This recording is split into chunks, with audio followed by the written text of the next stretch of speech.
Olá, queridos alunos, como é que estamos?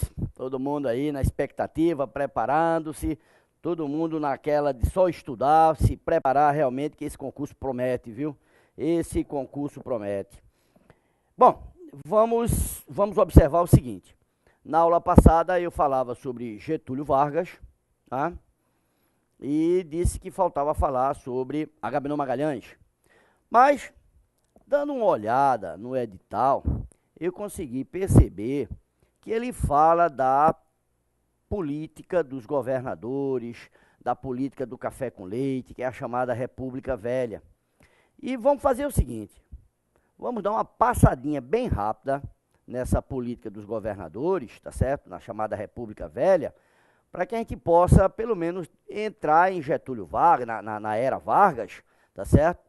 Com uma certa noção do que foi a chamada política dos governadores, do que foi a chamada República Velha. É jogo muito rápido, política dos governadores.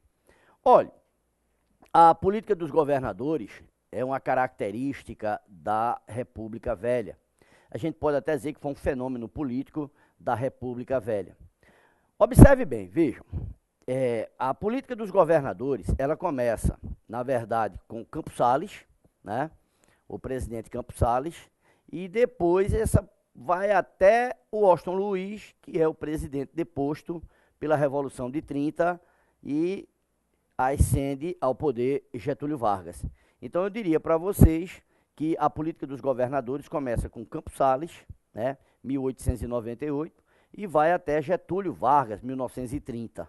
Então, vamos dar só uma olhadinha para você ter uma noção do que vem a ser a política dos governadores, para você entender o que é o chamado voto de cabresto e para você entender um outro fenômeno que a gente vai chamar de coronelismo.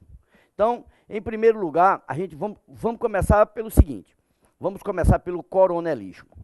O que era o coronel? O coronel, na realidade, e é interessante, aliás, deixa eu apagar logo isso aqui para dar uma dica aqui, Ricardo, aqui. O coronel que nos referimos aqui não é coronel de patente, é importante que o aluno entenda isso. O coronel que nós nos referimos aqui é o coronel que é de título, né? A ideia do coronelismo vem desde o período, tá certo, regencial, né? O período regencial que ela faz entre o primeiro e o segundo império, onde durante esse período regencial é permitida a criação da chamada Guarda Nacional, e mais tarde essa Guarda Nacional vai dar espaço ao aparecimento do coronelismo. Então, o coronel de título é aquele latifundiário, cujo poder é proporcional ao número de jagunços muito bem armados que ele possua. Então, quanto maior o número de jagunços bem armados, maior era o poder do coronel. O coronel, como eu disse, era aquele latifundiário que exercia poder sobre um município ou sobre uma determinada região. Esse é o coronel, ok?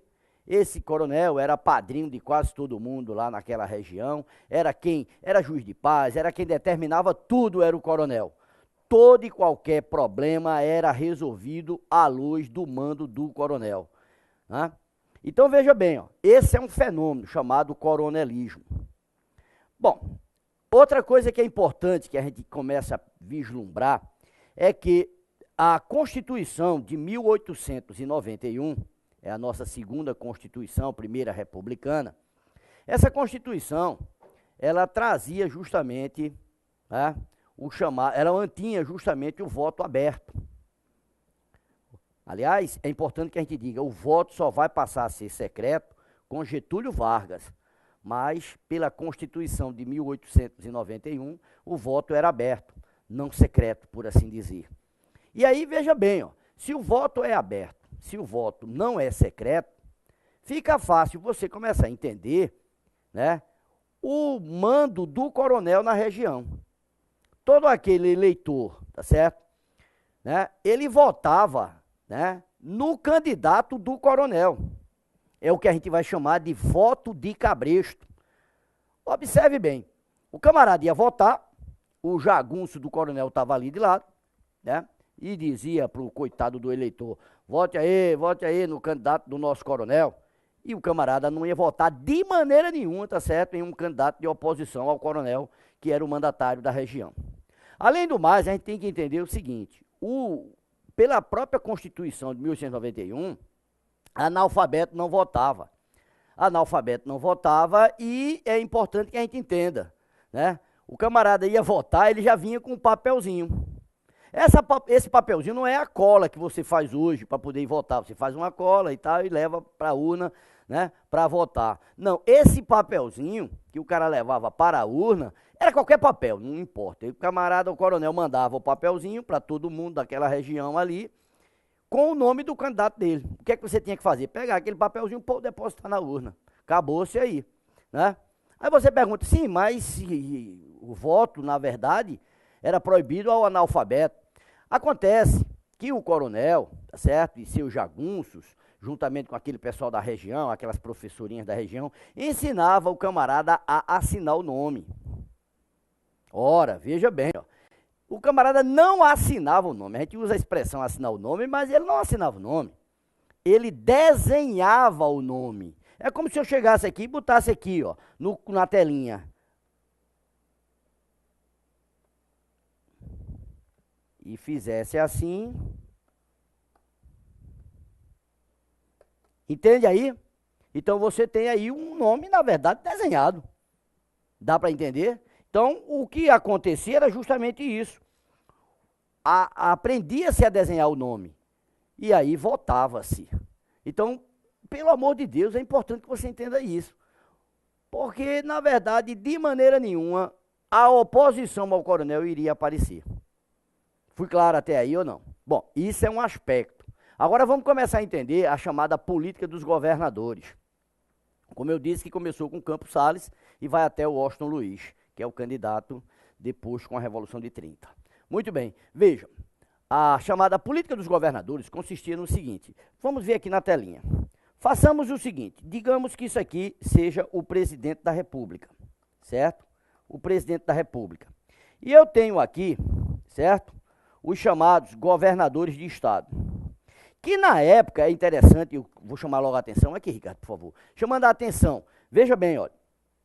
Hoje nós chamamos governadores de estado, mas na época não era governador de estado, era presidente de estado. Então se aparecer numa prova, o ex-presidente, não vá pensar que é o ex-presidente da República, é o ex-presidente do estado.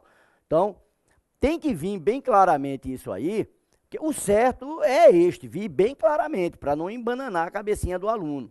Mas a banca examinadora pode não deixar isso muito claro, e para o aluno não ficar embananado, presidente, existe o presidente da República e existiam os presidentes dos Estados-membros. Hoje, para evitar esse tipo de confusão, esse tipo de problema, hoje nós chamamos governador de estado, ok? Mas na época da República Velha, era chamado de presidente de estado. Então, voltando aqui para a telinha, você tem o presidente, vamos botar aqui um R de República, tá certo? E você tem, vou chamar aqui de governador de estado, pronto. Aí você tem o governador do estado, veja, governador de estado, bom, e assim sucessivamente. Em que consistia a política dos governadores? O presidente da República, certo? Ele não interferia em nenhum estado. Ele não dava opiniões nos governos estaduais, de maneira nenhuma, certo? Não dava opiniões. Muito pelo contrário, ele muitas vezes apoiava as arbitrariedades de determinados governadores. Até porque determinados governadores eram feitos, tá certo? Ao bel prazer do presidente da República. Era ele que fazia os governadores de estado, ok? Então, por favor, crianças, vejam. Existia aí uma troca de favores. O presidente da República apoiava os governadores de estado em suas atitudes até arbitrárias e os governadores de estado, por sua vez, não permitiriam jamais que a oposição, certo, subisse ao poder. Ricardo, corta aqui, por favor. Então, por favor, crianças, imaginem um presidente da República governando, na verdade, sem apoio de um Congresso. Dá para entender isso aí? Ele, na realidade, não governaria. É justamente isso.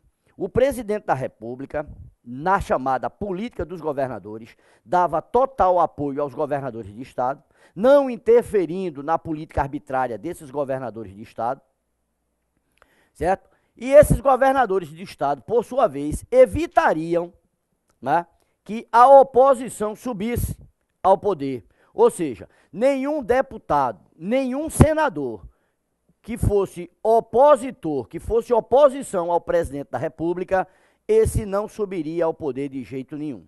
E aí você vai me perguntar, e como era possível, na realidade, evitar que essa oposição subisse ao poder? Então, tem essa articulação aqui, ó, vamos ver na telinha.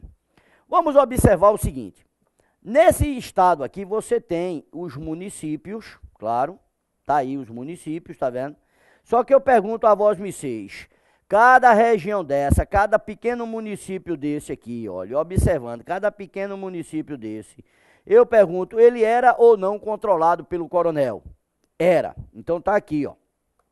Cada pequeno município desse, cada pequena região era controlado pelo coronel. E aí eu pergunto a vós, vocês, de novo, o candidato que ia votar, votaria na oposição ao coronel da região? Claro que não. Então, a oposição jamais subiria. Até porque você tem que entender que esse coronel, esse latifundiário que mandava na região, ele tem total apoio do governador de estado, ok? E esse governador de estado tinha, certo, o apoio do presidente da República. Era uma troca de favores muito grande, gerando uma corrupção, ao ponto, Ricardo, corta aqui, ao ponto de a gente observar o seguinte. Quase que não existiam eleições para presidente da República, rapaz. Olha, eu diria para vocês que a campanha realmente eleitoral que houve durante a chamada República Velha, a campanha eleitoral foi que é considerada historicamente campanha eleitoral da República Velha, é justamente quando Rui Barbosa concorreu à presidência da República com o Marechal Hermes da Fonseca, ok? Foi realmente a campanha que a gente pode dizer eleitoral que houve para presidente da República, que fica inclusive historicamente conhecida como campanha civilista, haja vista que Rui Barbosa dizia que lugar de militar era nos quartéis, que os militares deveriam deixar a política para que os civis administrassem a política, por isso chamada campanha civilista, e Rui Barbosa perdeu para o Marechal Hermes da Fonseca, ok? Mas veja, foi a única campanha que houve, mas voltando, é isso que eu quero que vocês entendam, essa corrupção, essa troca de favores aí, ó, ok? Bom, veja bem, voltando aqui para a telinha, é importante que a gente entenda já. Veja bem, a oposição jamais subiria, porém, a gente tem que analisar uma outra coisinha aqui, deixa eu apagar isso aqui para vocês entenderem. Existia a famosa comissão, a comissão de verificação. A comissão de verificação ou comissão verificadora. Essa comissão de verificação ou comissão verificadora, ela diplomava os candidatos. Então veja bem, ó, em cada estado você tem a comissão verificadora, certo? A comissão de verificação. Se porventura a oposição vencesse nas eleições, um deputado ou um senador, tá certo, da oposição, vencesse, a comissão verificadora se encarregaria de degolar. Era a famosa degola. A famosa degola. Aí você pode me perguntar, como é que essa comissão de verificação degolava o candidato de oposição? É muito fácil, é muito fácil. Veja, as eleições a gente diz na época que era a bico de pena. Então vamos fazer o seguinte, vamos criar aqui uma situação na telinha. Eu tenho aqui um quadro da oposição, preste bem atenção, oposição. E tenho aqui, na verdade, uma senha, certo? Da situação. Ótimo. Digamos que a oposição tivesse 100 votos, ok? E a situação tivesse só 80 votos, certo? 80 votos. Aí você vai me perguntar, mas peraí, a oposição ganhou, mas não levou. Como não levou? A comissão de verificação, tá certo? Se encarregaria de aumentar o número de eleitores aqui. Ou botaria um aqui na frente, e aí a oposição já perdia aí logo de frente, ou então iria recontar esses votos, tá certo? E aí entrava na contagem quem já morreu, quem ainda está vivendo, quem não morreu, quem não nasceu. Então, vejam, a eleição era bico de pena. Alterava-se, riscava, Ricardo, aqui, corta aqui, cara. Riscava-se, fazia o que bem entendesse. Essa comissão de verificação, ela jamais deixaria que a oposição vencesse a eleição. E assim, na realidade, tá certo? O presidente da República governaria tranquilamente, tá certo? Sem sofrer oposição de um Congresso. Então, assim funcionava a política dos governadores, ou seja, uma troca de favores. O presidente da República não interferia nas atitudes arbitrárias dos governadores de estado, que na época eram chamados de presidentes de estado, certo? Esses governadores de estado, por sua vez, através do coronelismo, que controlava as eleições municipais, certo? Não permitiria de maneira nenhuma que a oposição subisse ao poder. Se porventura um candidato da oposição ganhasse, certo? O que aconteceria? A comissão de verificação ou comissão verificadora se encarregaria justamente de degolar o candidato da oposição. Isso, na realidade, vai ficar conhecido como a política dos governadores, ok? Era uma troca de favores, essa que é a verdade, certo? Esse coronelismo, na verdade, essa troca de favores, se a gente for analisar direitinho, né? Apesar de você falar de urna eletrônica, de voto secreto e tal, pá, essa troca de favores ainda é uma característica muito forte na política nacional, né? Inclusive o bendito voto de cabresto, tá certo? Que é justamente aquele candidato votava no candidato do coronel, que era o candidato, né, da situação, era o candidato a quem o governador determinava. Então, o famoso voto de cabresto, o cara ia votar no cabresto mesmo. Então, veja bem, ó, esse voto de cabresto você ainda tem por aí afora. Mas vamos deixar isso aí que a gente não vai entrar nesse detalhe aqui agora, tá bem? Mas vocês entenderam o que foi a política dos governadores, tá certo? Vocês entenderam também que durante essa chamada República Velha existe esse fenômeno conhecido como coronelismo, que é aquele latifundiário que, de acordo com o número de jagunços bem armados que ele possuísse, ele exercia um controle muito grande na região. Esse é o coronelismo, tá certo? Política dos governadores. E aí a gente começa a analisar justamente o seguinte. Vejam, no final dessa chamada República Velha, deixa eu apagar aqui, certo? No final dessa República Velha, porque veja bem, olha, eu poderia dizer o seguinte, a República Velha, certo? A República Velha, ela vai até a ascensão de Getúlio Vargas.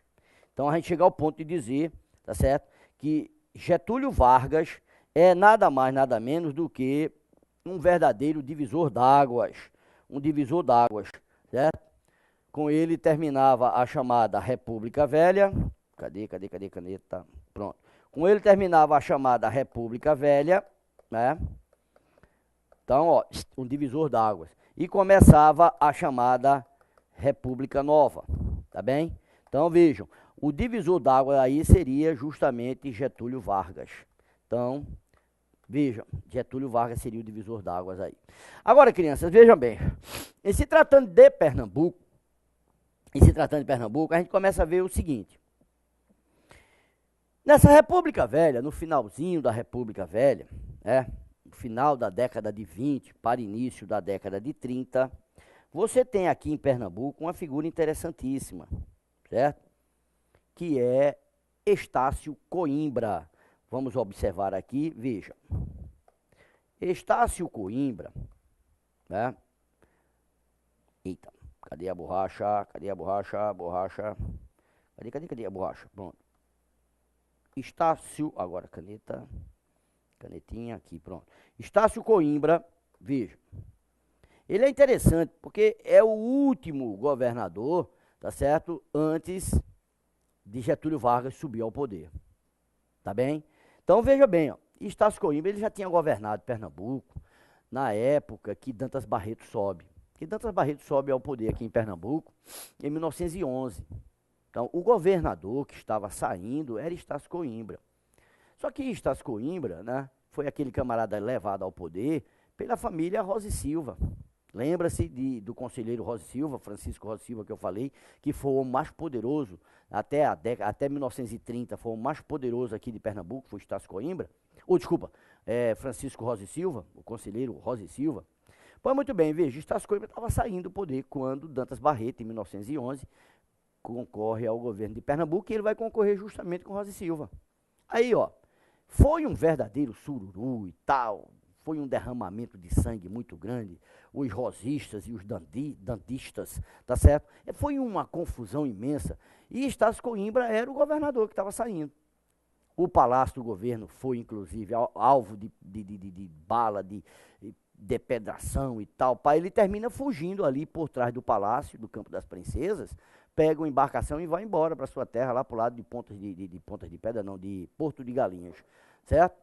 Então, veja bem, ele deixa o governo. Acontece que, no final da década de 20, certo? Estácio Coimbra volta ao poder. Ele chega ao ponto de fazer, tá certo? Uma aliança com um governador que tinha um renome muito grande aqui em Pernambuco, que era Manuel Borba. Estão entendendo?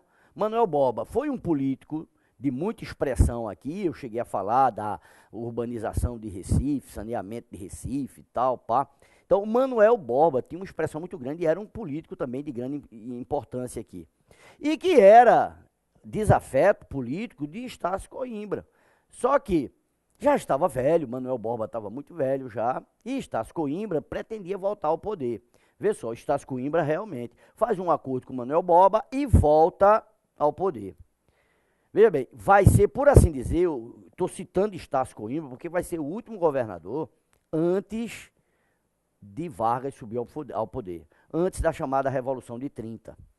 E aí, para você entender em detalhes, Estácio Coimbra foi um camarada que, quando ele voltou ao poder, né, ele vai procurar modernizar, né, o campo, vai modernizar as indústrias por aqui, e em termos de educação, veja bem o que eu vou dizer agora. Eu estou dizendo isso aí porque é um pequeno detalhe, certo? Que a banca examinadora, ela pede lá no seu edital, tá certo? Esses políticos pernambucanos, certo? Durante a chamada República Velha. E o finalzinho da República Velha, aqui em Pernambuco, você tem o governo de Estácio Coimbra. Estácio Coimbra vai fazer uma inovação interessante. Ele criou o colégio, né, das chamadas normalistas. Colégio das Normalistas, funcionava direitinho, ele chamou Antônio Carneiro Leão para ser o secretário de Educação. Veja bem, Antônio Carneiro Leão, secretário de Educação. Certo. Ok. Estava voltando recentemente dos Estados Unidos, Gilberto Freire, tinha defendido seu doutorado por lá e vem-se embora para cá, tá certo? E aqui Gilberto Freire vai também ensinar para as chamadas normalistas, né? Vai ensinar sociologia, que era uma cadeira nova que estava aparecendo, e Gilberto Freire vai mostrar a essas normalistas uma forma de interação entre, né, a sociedade de um modo geral. Inclusive a participação das normalistas nas aulas e tal, uma interatividade muito grande, foi uma inovação trazida por aqui por Gilberto Freire, no Colégio das Normalistas, no governo de Estácio Coimbra, cujo secretário de Educação era Antônio Carneiro Leão. Ok? Carneiro Leão também chamou, né, inovou, trazendo um professor de biologia, ver o que é que vai dar problemas aí. Ele vai trazer um professor de biologia de São Paulo, o famoso professor Escobar, né? E Escobar, na realidade, ele vai criar uma inovação aqui no Colégio das Normalistas. Ver que problema isso vai gerar. As normalistas assistiam a aula tranquilamente, tá certo?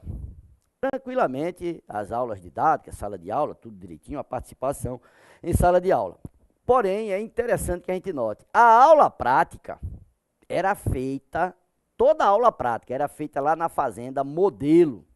Essa Fazenda Modelo fica lá pro lado de Tigipió, é um bairro aqui, tá certo? Na zona oeste de Recife, tá certo?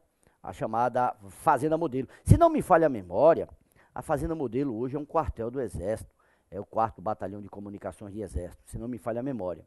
Então, a Fazenda Modelo. As aulas práticas desse professor de biologia, esse professor Escobar, eram feitas lá na Fazenda Modelo. E aí a gente começa a observar o seguinte: dentro dessas aulas práticas, as meninas, as normalistas, tá certo? Elas observavam a natureza de uma maneira, né, diretamente a natureza, aquela coisa toda. Porém, elas também participavam e observavam diretamente todo um processo de reprodução animal, né? Aquela relação de reprodução que existia entre os animais. Meu amigo, isso gerou um problema que vocês nem imaginam. O professor Escobar, certo? De biologia, que dava suas aulas teóricas em sala de aula, mas as aulas práticas eram feitas na Fazenda Modelo, né? Esse professor Escobar começou a ser criticado pelos jornais de circulação aqui em Pernambuco, pela sociedade de um modo geral, a própria Igreja Católica também, tá certo? Dentro, a sociedade, a imprensa, a igreja, dentro de um caráter moralista, eu não sei se possa chamar até de moralista ou pseudo-moralista, tá certo? Passam a criticar as aulas do professor Escobar, tá certo? Essas aulas práticas lá na Fazenda Modelo. Aí você vai me perguntar, e aí? E aí, meu amigo? Isso recai, que você nem imagina, como uma bomba em cima do governo de Estácio Coimbra, certo? Isso recai como uma bomba no governo dele. Bom, esse é o primeiro grande problema que Estácio Coimbra vai ter. Bom, a crítica que é feita e tal, pá, como é que um governador de estado não se preocupa com a moral da sociedade, as jovens debutantes, as jovens, né, que estão fazendo esse curso normalista e tal, pá, convivendo com essa ideia toda, isso é uma falta de respeito e tal, essa reprodução animal, as meninas observando esse tipo de relação entre os animais. Bom, isso cai como uma bomba no governo de Estácio Coimbra. Muito bem. Um outro problema é que, veja bem, em 1930, Getúlio Vargas, né, veja bem, vai concorrer à presidência da República através da Aliança Liberal. Você vai perguntar, peraí, fala direitinho. Vamos aqui para a telinha para você entender com carinho aqui na telinha, preste bem atenção. Olha, durante a chamada República Velha, você tem a política dos governadores, que nós explicamos nesse instante, mas a gente sabe perfeitamente que essa chamada República Velha, veja bem, ó, a gente sabe perfeitamente que essa chamada República Velha, ela também é chamada de a República do Café com leite. Aí você me pergunta, peraí, Novaes, como é que é essa história de República do Café com leite? Ricardo, corta aqui. Veja, a República do Café com leite, todo mundo sabe que era uma alternância no poder, é um fenômeno também político na história do Brasil, onde você observa o seguinte: está saindo um presidente paulista, ele indicava um presidente o quê? Mineiro. O presidente mineiro, terminando seu mandato, passava o bastão ao presidente paulista. E assim sucessivamente. Ora está no poder um presidente paulista, ora está no poder um presidente mineiro. Ok? Veja bem, ó, essa política do café com leite, ela vai sofrer uma interrupção, né? Até porque você vai ter que entender também uma coisa chamada queda da Bolsa de Valores de Nova York. Aí você diz, ih, rapaz, o que é que a queda da Bolsa de Valores de Nova York, tá certo, vai ter com a política brasileira e como é que isso reflete em Pernambuco? Então vamos começar a analisar aqui, deixa eu apagar isso aqui para a gente começar a ver o seguinte. Olha, durante a chamada República Velha, houve um chamado convênio, ou convenção de Taubaté. Veja bem, ó, Taubaté, que é justamente, tá certo, justamente aquela cidade do interior de São Paulo, onde a gente começa a ver a chamada política, veja bem, a política de valorização, do café. Aí você diz, ih, rapaz, como é, rapaz, como é que funcionava essa política de valorização do café? Não, é muito simples. Veja bem, o poder, aqui, corta aqui, Ricardo, o poder está nas mãos justamente da oligarquia cafeicultora. E essa oligarquia cafeicultora, ela não está preocupada com o país, não, com segurança, com educação, com isso, não, com saúde, não, com transporte, não. A preocupação é que esse governo, ele tem que estar voltado para favorecer aos grandes cafeicultores, aos grandes latifundiários. E aí a gente vai começar a entender que essa política de valorização do café vai gerar um problema seríssimo, né? Porque, como eu disse, a preocupação está justamente em valorizar uma oligarquia cafeicultora. Mas a gente vai fazer o seguinte, nós vamos dar um pequeno intervalozinho e lavar as mãos, e daqui a pouco a gente está de volta, tá certo? Para dar uma continuidade nisso aí e você entender como é que isso aí vai refletir no Brasil e em particular aqui em Pernambuco, ok? A gente volta já. Te aguardo já já.